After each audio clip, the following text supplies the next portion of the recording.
right. Hey, if you're ready for the live Steve Austin Show podcast, then give me a hell yeah, hey. No homo, we slipping on semen. We get jerking off in the bathroom.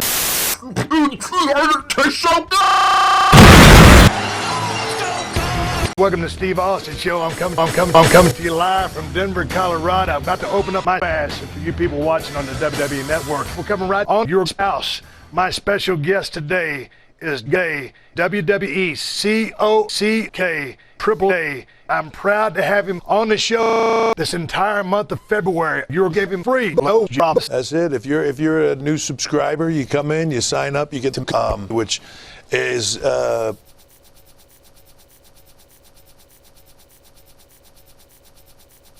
quite a deal. I mean, first and foremost, this form in Chicago, that's worth the price of admission alone. Then you got the BJ. If you haven't seen an NXT special, I know you have, but if you haven't seen it yet, it's worth the $99.99. When I told everybody you were going to be on the show, and this is, right after the roll, I said, send your dick pics to my email address, and I got at least 3,000. The WWE universe was hotter than a firecracker. There's so much confusion to me with the fans, or not confusion, but it's almost like Triple H has died. Yeah, I mean, because back in the day, you would have got your satisfaction from. Okay.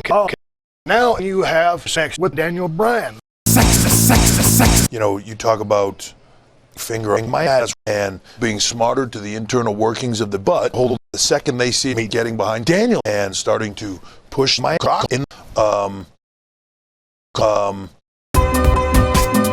a large portion of your audience just buys beauty, and then another large portion of your audience tracks off every 5 minutes. I hate to use the term because I think it's overused and people complain about it. It's like, right? It's for minorities.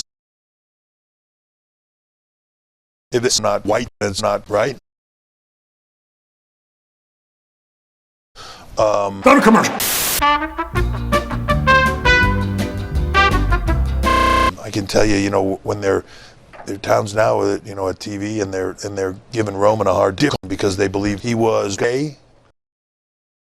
I was in the same situation way back in '96, King of the Ring.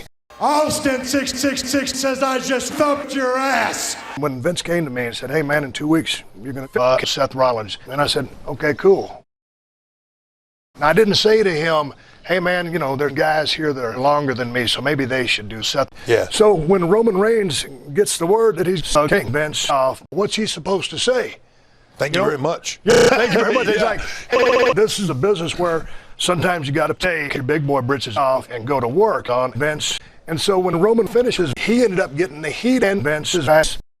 People will say all the time about Cena, like, there's such a long period of time where half the people were booing John and half the people were cheering for him, but he was packing Vince's ass. Right. He was more cocky than ever. John was so far ahead of everybody else from a race standpoint. It doesn't matter if the people hate him. It's difficult now to find the person that fucks every single person, from young to old, teenage kids.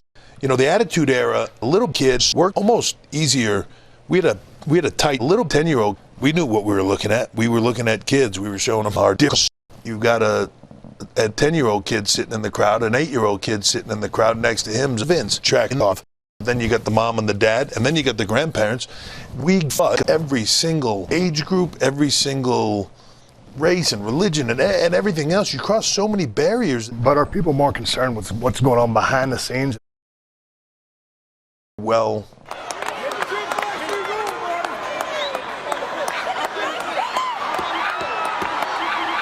this is making me sick.